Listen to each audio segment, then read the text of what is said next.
Thank you very much, Jewel. My dad would have loved to hear an introduction like that. My mom would have believed it. So there we go. Actually, I've told, it's a custom in North America to always start with a quick joke, and I've sort of run through most of mine. So I got a new one.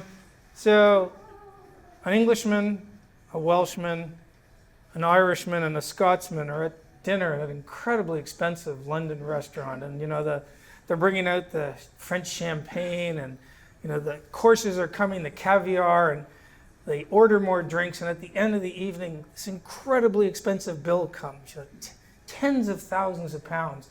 And the four of them sit there and look at it, and finally the Scotsman says that he'll pick up the whole thing. And the next morning, the Englishman wakes up and opens his newspaper, and at the top headline he reads, "Ventriloquist Welshman found murdered behind an expensive restaurant."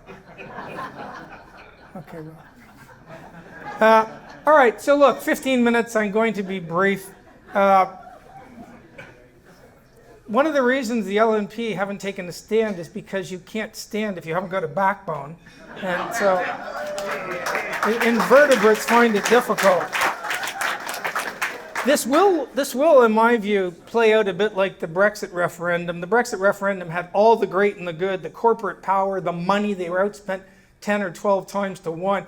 Everything was lined up for Remain, and it lost.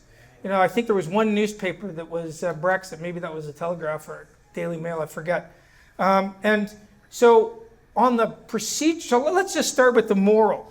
The core problem here is equal citizenship. There are no democracies where people get different rights based on qualities they're born with. Call it race, call it historical, it doesn't matter what you call it. It goes down the group rights, it's identity politics, and it undermines the very idea of equal citizenship. There will be no going back.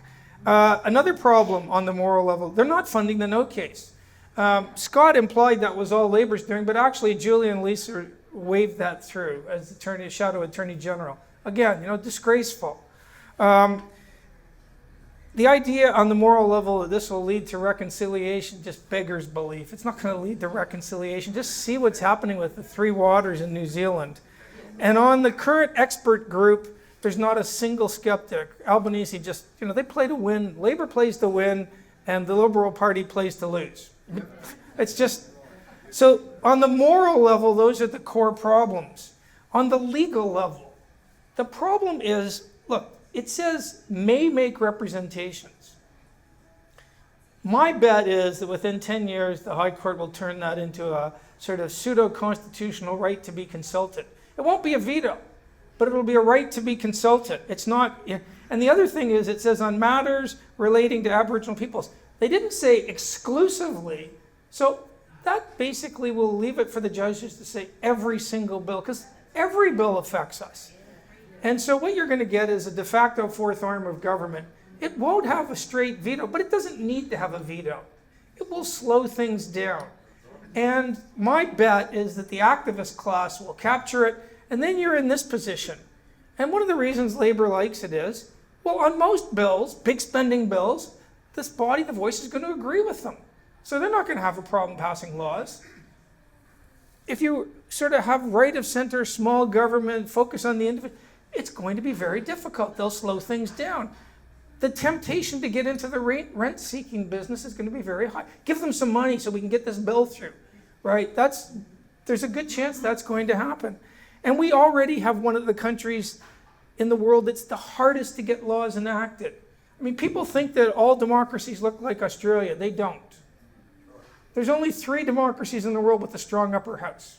Our Constitution is a direct copy of the American, so they're another one, and Italy. And Italy's been trying to remove its upper house. So Canada, as Scott said, it's appointed. They don't block anything. You can't, in today's world, an appointed body can't second guess a democratic body.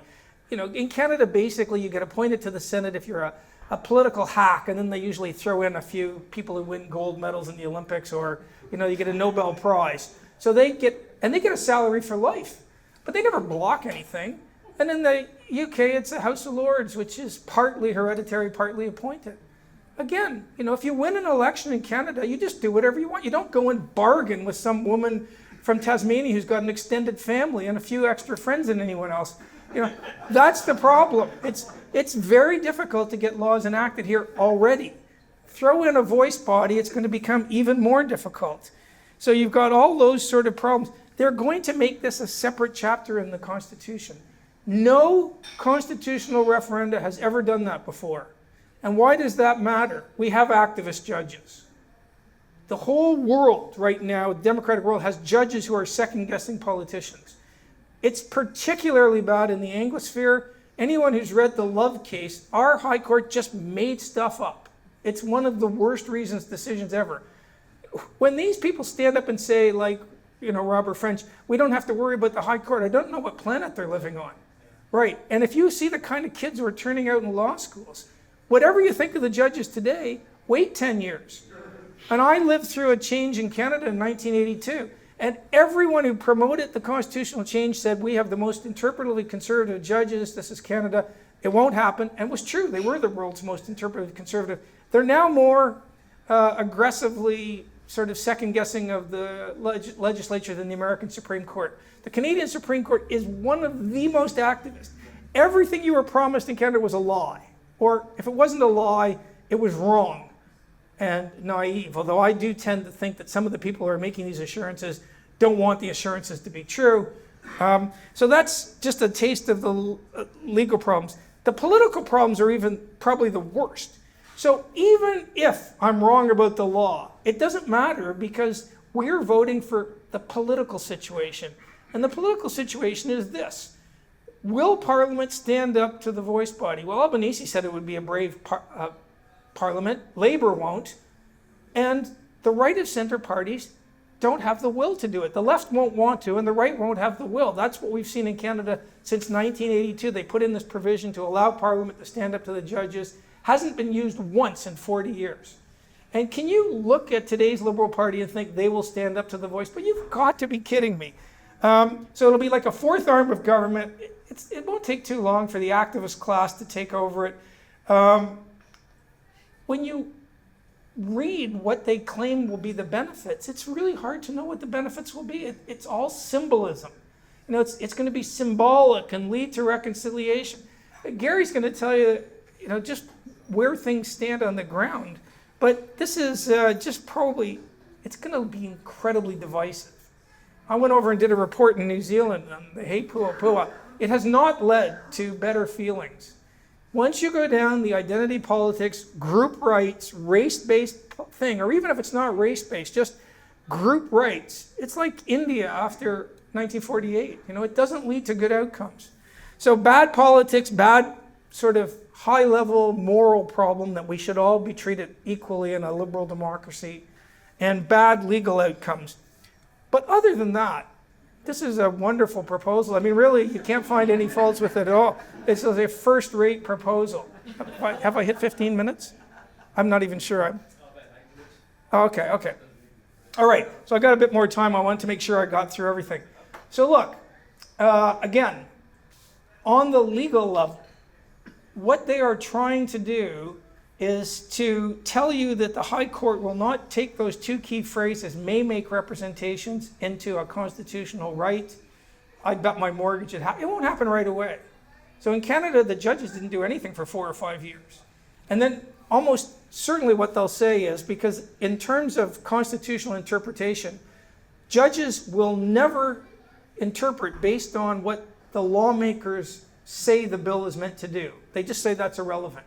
They say that's irrelevant in interpreting statutes. They say it's irrelevant in interpreting constitution. So it really doesn't matter whatever guarantees you're being given. The judges will not pay any attention to that down the road. That's, unfortunately, the judges used to interpret based on the intentions of the lawmakers, but they don't do that anywhere in the Anglosphere anymore. It's bad interpretation. And on matters relating to Aboriginal peoples, we know that's going to be everything. This is one of the most aggressively sort of ambit-like proposals you have ever seen.